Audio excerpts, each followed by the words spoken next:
Hello everybody, my name is Ryan or MandRproductions, and welcome to my review of the LEGO Star Wars 75534 Darth Vader Buildable figure from 2018. It has 168 pieces and will retail for $40 in the United States. Guys, if you are planning on picking this set up, please use my Amazon link down in the description below. I get a small percentage of the sale if you guys do purchase it through that. So after this review, if you guys think you actually like the set and you want to end up buying it and you want to buy it from Amazon, please use my link down below. Anyway, this set is hot off the heels of the previous Darth Vader, which was released just 2 years ago in 2016, and I will give you a comparison of the two Darth Vaders later in the video, but right now we're just going to focus our attention on the newer version. The $40 price point is quite high, but is it justified? That is the question. The figure is 31 centimeters or 12.4 inches tall, so it's just over a foot tall, which is pretty good. It's a pretty good height for a buildable figure, I think. It's got tons of different joints that you can move around, and of course has Darth Vader's red lightsaber, and has a really cool feature where you can actually take Darth Vader's helmet off. So without further ado, let's go ahead, bring him in close, and take a look at all the details on his body. So this Darth Vader has a lot going on, especially in that torso area. You can see that whole piece there is actually printed. Everything on this minifigure is printed, which is a great thing about some of the buildable figures is that they don't use stickers. So they're giving you some extra value there. You might think it's a little bit overpriced, but they definitely do bring some value to the table from that aspect. You can see he has a really nice torso print. The only complaint I have about it here is that his centerpiece control panel, which should be flat and straight, has a slight dip to it because of the way the torso is shaped. So it's not flat and straight. It kind of is printed into the torso, which is a little bit weird.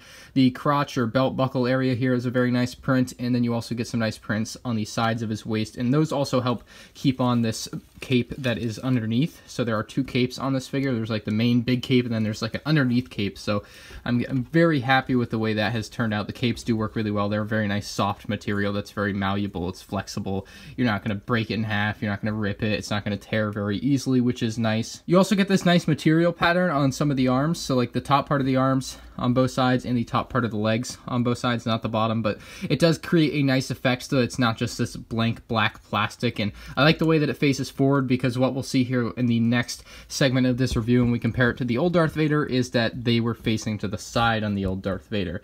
He also has his chain around his neck, which is really awesome looking, and that also kind of helps keep this cape weighted down. As we flip it around back, you'll find this thing here which you can rotate, and that's going to move his lightsaber, which is pretty well built.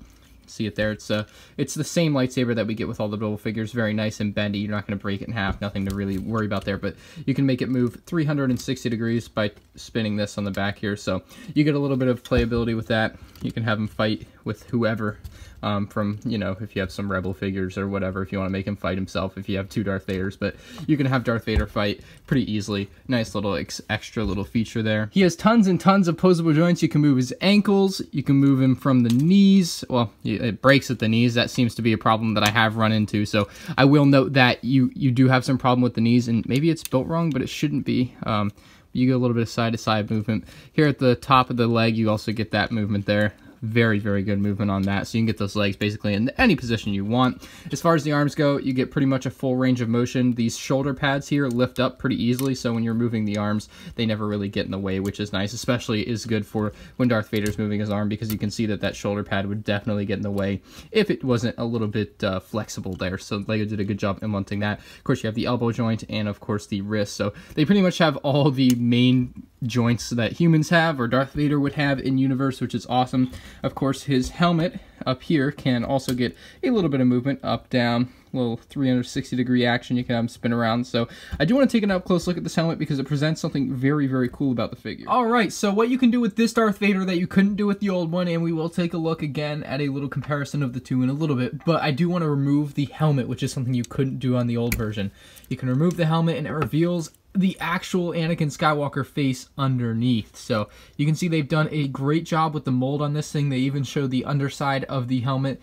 You can see this is what the helmet looks like removed. So it's just the top side, just empty and underneath. So a very, very nice helmet mold. And what they've done with the face here is just incredible. They made it look as accurate as possible to what you see in Episode 6. They get all the cuts on the head and everything. It's really, really awesome what they've done here, just spinning it around, and it just looks incredible. Of course, you can see there's even more detail on the back underneath the neck, which they've just gone to great lengths to get all the little details right on this particular buildable figure. He's even got ears, which is great. So a pretty darn good and menacing design there for the the Anakin face or Darth Vader face, whatever you want to call him. Of course, he is recognized as Darth Vader at this point, and I think that was a great move by LEGO to include the removable helmet, and that's probably part of the reason the price is up to $40 on this set. Let's take a look at the two Darth Vader buildable figures side by side, so we get an idea of what we're getting here for the extra $10 over the 2016 version, because it's definitely not inflation.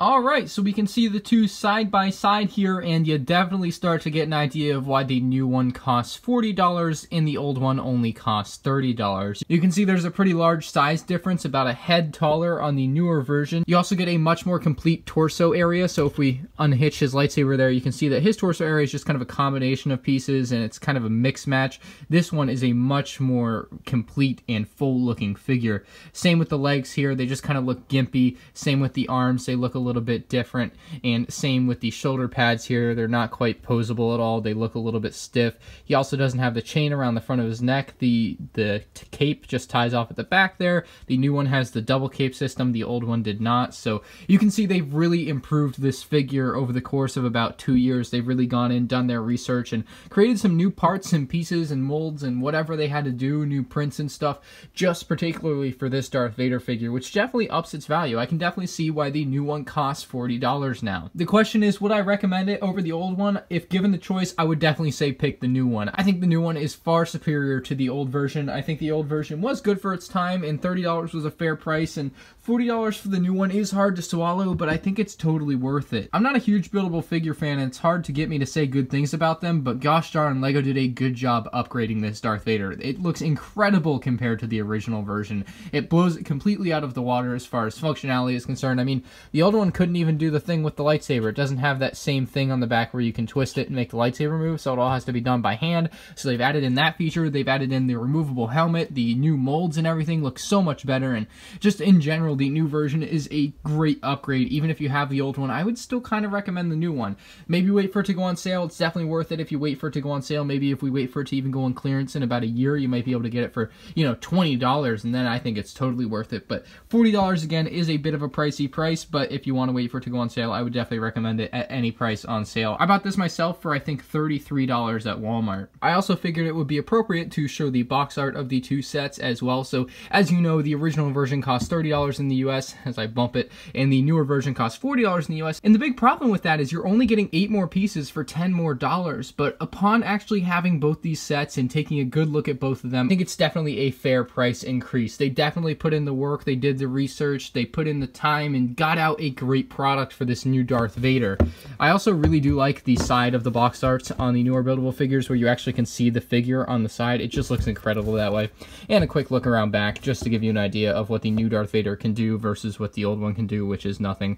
The new one has that spinnable thing on the back, which will move the lightsaber, and of course you have Darth Vader's helmet, which you can remove and release or reveal his face to recreate the famous scene from Episode 6. The weird thing about this one being basically based off Episode 6, because you can remove the helmet, is that it shows him inside what I believe is the Tantive 4, so you would think this is more based off the Rogue One or Episode 4 Darth Vader, and this one's definitely Episode 6 because it has Episode 6 box art, but I don't really want to get really into nitpicking the box art and what episode something is based off of. It's Darth Vader with the face, and it's friggin' awesome. That's going to conclude my review for the 2018 Darth Vader buildable figure, guys. If you did enjoy, of course, leave a like. If you have anything to say about this buildable figure, leave it in the comments section below, guys. Are you impressed with this new buildable figure from LEGO? I think it is definitely impressing me, especially compared to the original Darth Vader version, so they've done a great job upgrading from that. For $40, again, it is a bit pricey, but if you can find it on sale, I would definitely recommend it if you care at all for the buildable figures. With that being said, guys, I'll see you on the next one. Peace out.